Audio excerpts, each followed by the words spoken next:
Welcome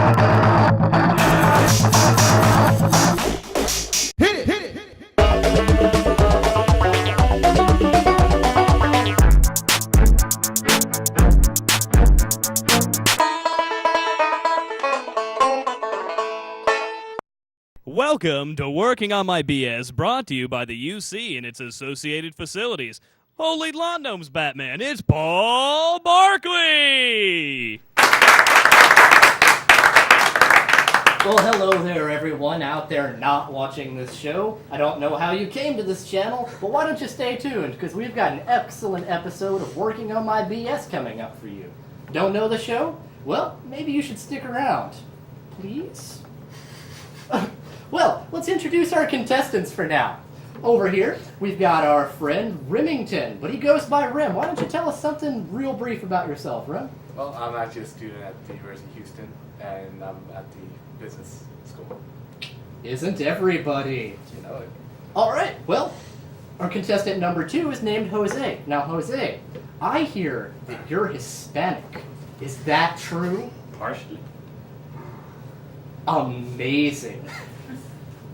Why don't we talk to contestant number 3 then? Contestant number 3, why aren't you wearing pants? My pants are in the dryer. In the dryer? I've heard that excuse 1,000 times, and it always ends badly for me. All right, well, let's have a word with our judges. Now, contestants, you might want to pay attention to these judges and what they like and what they dislike, because these guys are going to be the ones that award you all of your points today. So, pander away. Over here, we have Justin. Justin is a recurrent judge on this show. We try to get rid of him, but he always shows up and basically kills anyone who tries to take that chair away from him. I love it.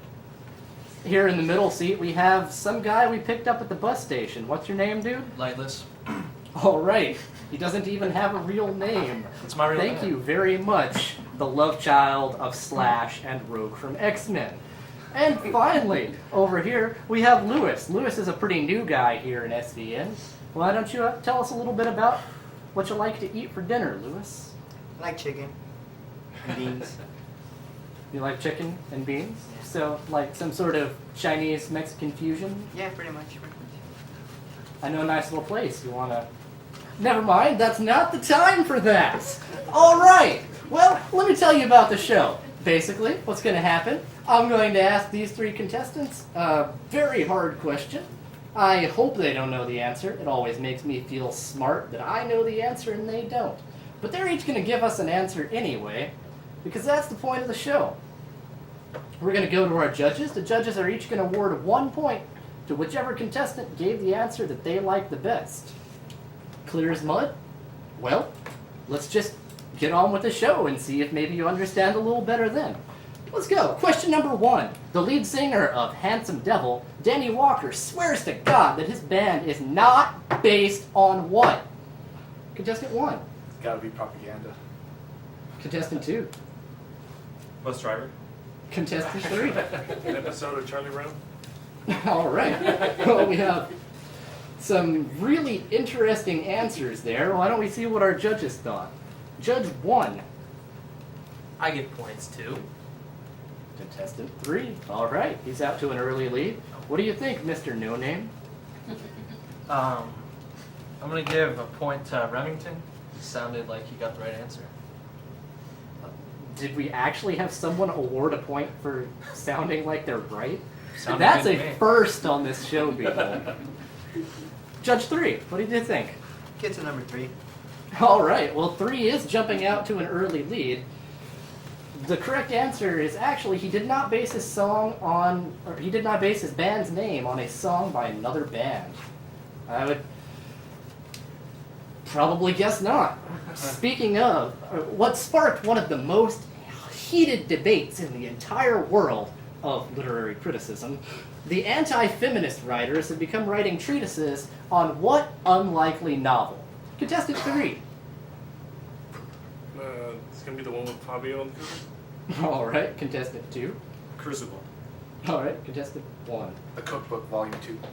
All right, well, we have the one with Fabio on the cover, which is actually about 3,200. We have the Crucible, and we have the cookbook number 2. Judge 3, what'd you think? 3. Why don't we hear from you, Lewis? Oh. Number 1. All right, the point goes to number 1. Judge 1. The Crucible was a play. 1 gets the point. All right, Judge 2. I'm gonna give it to Fabio. Fabio is an interesting answer. However, the most recent anti-feminist writing has come based on Hawthorne's The Scarlet Letter. I have no idea where they're getting that one from, but somewhere. Okay, the Oregon Urology Institute promises to send each patient a recovery kit of a sports magazine, a free pizza, and a bag of frozen peas after they purchase what? Contestant 2. CD player. Contestant 1. A rocking horse. Contestant 3. A Snickers bar. Okay, we have a rocking horse, a CD player, and a Snickers bar. Let's hear what our judges think. Judge 1, Number 1 is the only thing that would need a frozen bag of peas. Judge 2. Knocking over our set there, Judge 2. Do we actually have to award someone points? For the sake of simplicity, yes. Okay, I'm gonna go with number 2. All right. Judge 3. Number 3. Like Snickers. Why wait? Grab a Snickers. It's actually with the purchase of a vasectomy. That's why you need those frozen peas.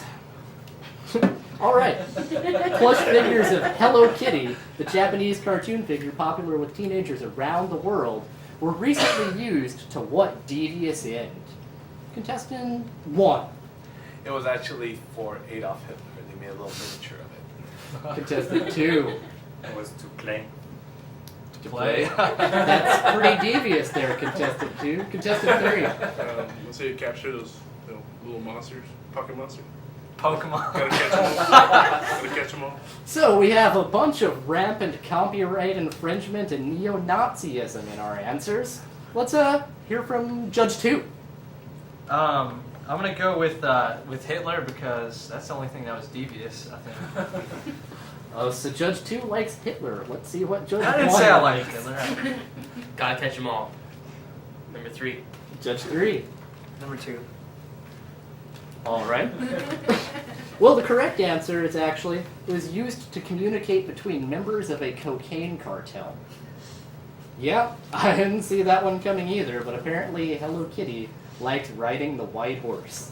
All right. Well, question number 5. It sure sounds like a way to crack down on what has become a major problem in the U.S. The mayor of a French village issued a decree once that banned residents from doing what? Contestant 3. 3. Oh, Townsend masturbating in public? Okay. I'm hoping that nobody's masturbating in public in America, but contestant 2. Smoking weed in public. Smoking weed in public? Alright, contestant 1. Dying. Dying. Yep, that would be interesting if he did ban them from dying. Let's hear from contestant 3, or Judge 3 rather. Number 3. Number 3? Alright, Judge 1. None of you get points. He gets a point. I give a point to the host. I thought we had to give them points. Alright, I already well, I asked get that. my first point Yes, you do. ever. Yes. Judge 2. I'm gonna go with number 3, the masturbation. Alright, complete with graphic stick figure illustration. Believe it or not, we have the first correct answer of the show, though. French mayor actually illegalized dying in an effort to take away everyone's inheritance. Well, that does it for this segment of the show. We'll be back to you after a brief commercial break. Are you kidding me? He actually. Yes, he illegalized dying.